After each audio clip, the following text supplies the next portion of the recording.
Namaste and welcome.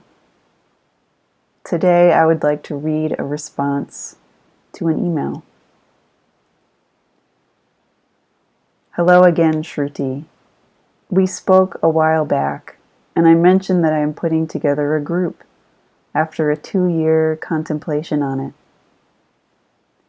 After having connected with you and your beautiful book, I knew exactly how I wanted to run my group.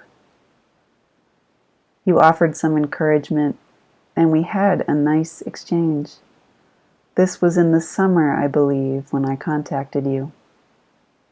I wanted to touch base again, and you mentioned the possibility of joining us sometime over Skype. That would be absolutely wonderful. Let me know if this is still a possibility. Otherwise, you certainly will be here in spirit. Your work is very important and very needed.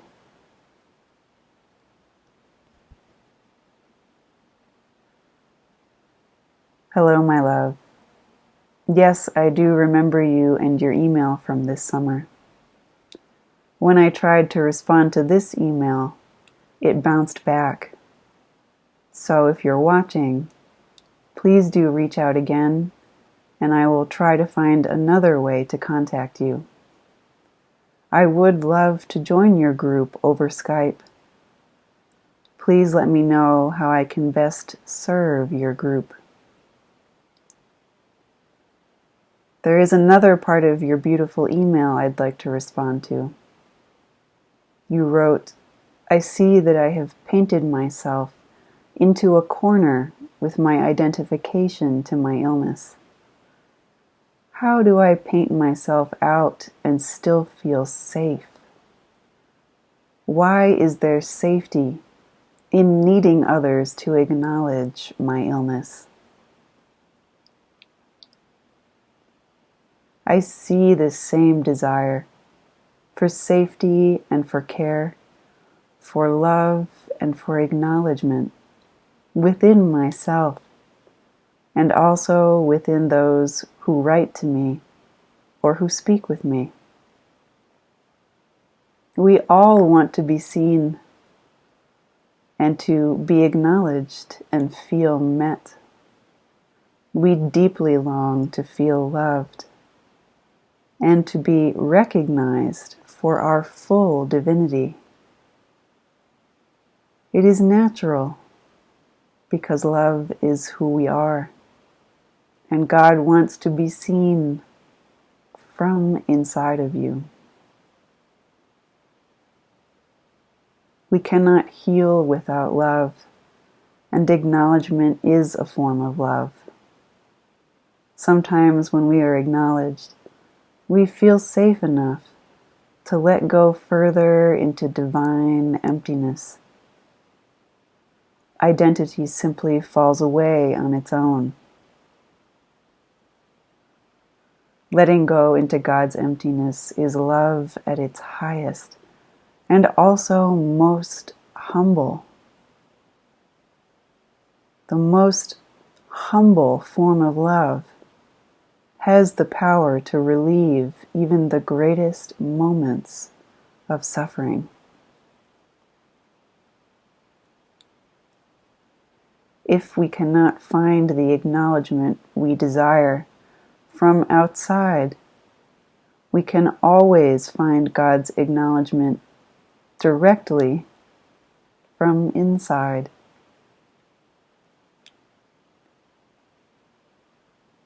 I write and share this story of illness because I have found that the highest value in my life is to find God first from inside. To find God inside is to ask a very intimate but simple question. It is born from this very same desire for love and care and safety, even within moments of extreme pain, and especially within an illness that not many have understood or been able to care for. I am always asking, who is the one that can never leave you. If all that we see can fail, is it not of the highest value to find what it is in you that can never leave and never fails? To find your own self in such a way that you no longer know anything with certainty, and yet somehow the true certainty is God's ever-present existence here. We are one with this changeless one, and only the simplest truth of your being can survive the ends of consciousness. Gandhi once wrote, "I do dimly perceive that whilst everything around me is ever changing, ever dying, there is underlying all that change a living power that is changeless, that holds all together, that creates, dissolves, and recreates. That informing power or spirit is God. And since nothing else I see, merely through the senses, can or will persist, He alone is." And is this power benevolent or malevolent? I see it as purely benevolent. For I can see that in the midst of death, life persists. In the midst of untruth, truth persists. In the midst of darkness, light persists.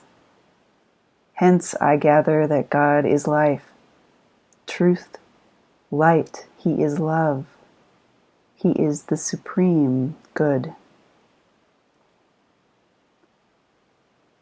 What greater safety is there than to discern in each moment this one inside that can never leave, is one with the great underlying spirit that moves the clouds and illuminates the sun. To see that by recognizing that God lives inside as the baseline root of your being, that you are also always carried on the outside.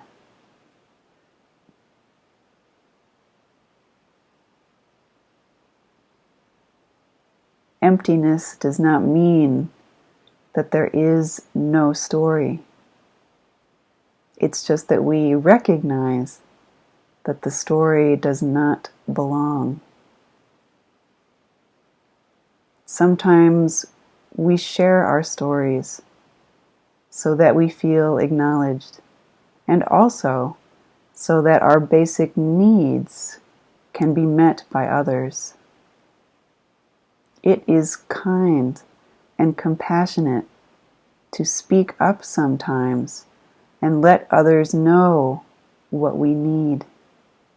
But in doing so, we risk not having those needs met and the possibility of rejection or even humiliation. Mother Teresa, who worked with many who experienced illness and who did not have their needs met, once said that the biggest problem is not the disease, but the lack of love and charity, the feeling of being unwanted and uncared for. This quote is from Mother Teresa, A Simple Path. The greatest disease in the West today is not TB or leprosy. It is being unwanted, unloved, and uncared for. We can cure physical diseases with medicine, but the only cure for loneliness, despair, and hopelessness is love. There are many in the world who are dying for a piece of bread, but there are many more who are dying for a little love. The poverty in the West is a different kind of poverty. It is not only a poverty of loneliness, but also of spirituality. There's a hunger for love, as there is a hunger for God. When we feel unsafe, unloved, or unwanted, we may urgently need to find the one that is always safe and always unharmed, the only one who never leaves you. We may simply see, simply recognize what it is about our experience that is always changing. And this aspect of our being that is always changing can also disappear in an instant. It can leave you. If even you can leave you, if everything you know of you can disappear, then you remain here, at one with the one who never leaves, at rest with God. To rest here with God in each moment is to always uncover the one who never leaves, and to uncover the true source and fountain of love and healing. I have often found in this illness that the burden of healing and pain management falls entirely on my own shoulders. It is a burden that I cannot carry. No one needs to carry it alone. God is always carrying you. When I find that even 1 week of a simple, innocent juice fast causes months of higher pain levels, I no longer feel safe in many offers I receive for healing.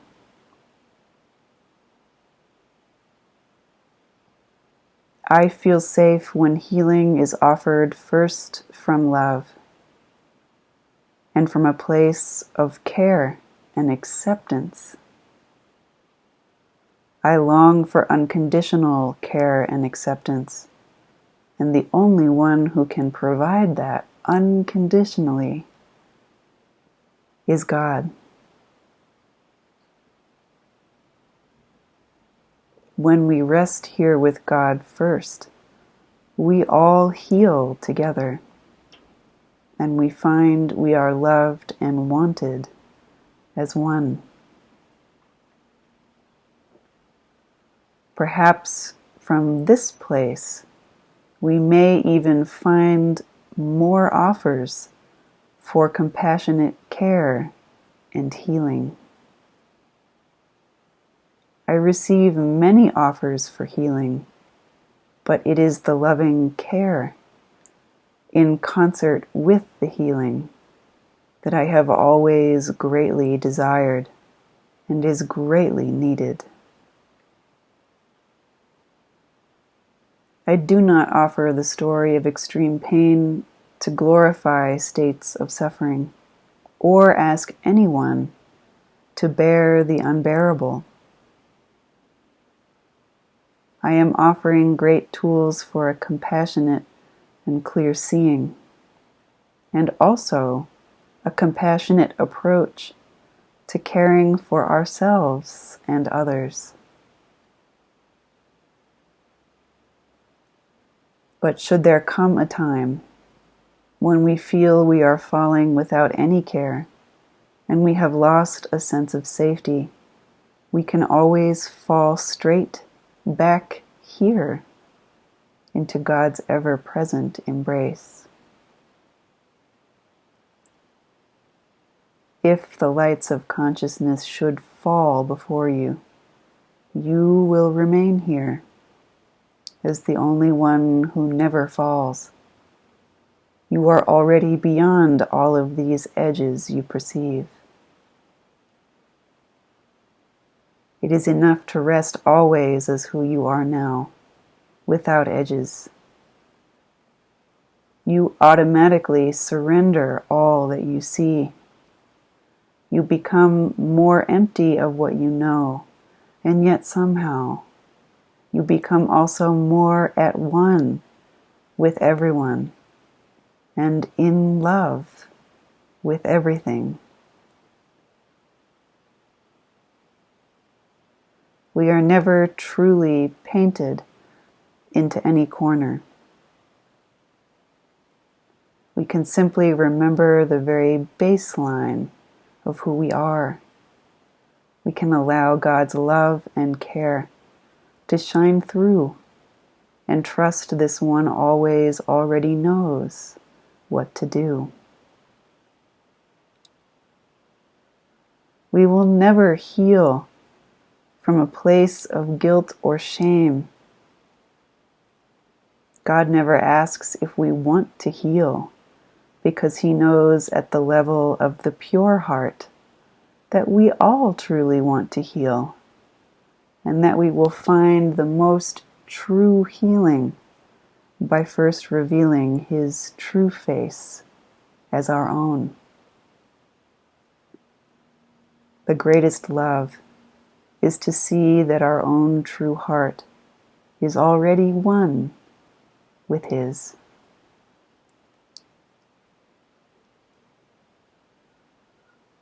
From page 21 and 22 of The Hidden Value of Not Knowing. If we use our personal difficulties as our prayers, it reveals that the true perspective is already available, and that we are inwardly looking out from that ever unknowing one. With an inward view from the unknown, each moment becomes true prayer, and each movement is meditation. There were times when I was in constant pain, finding it difficult to walk or move around. I woke up at night in pain and fiery heat. I visited the bathroom every hour with no relief, and I saw doctors who couldn't help me, who said, "I don't know, and there is no cure." I struggled to finish school and found it difficult to go to work. I applied for disability and exhausted financial resources.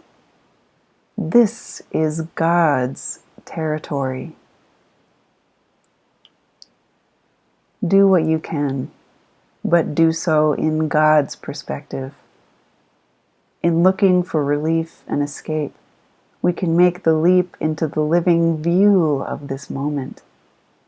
This not knowing is the true prayer that is here as your last safety net, but it will not catch or hold you.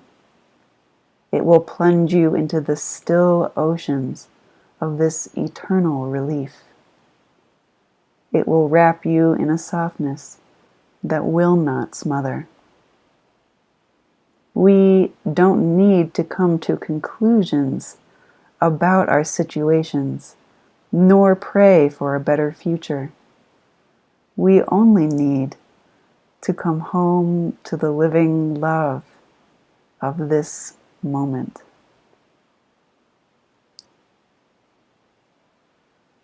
I love you so much. God bless you.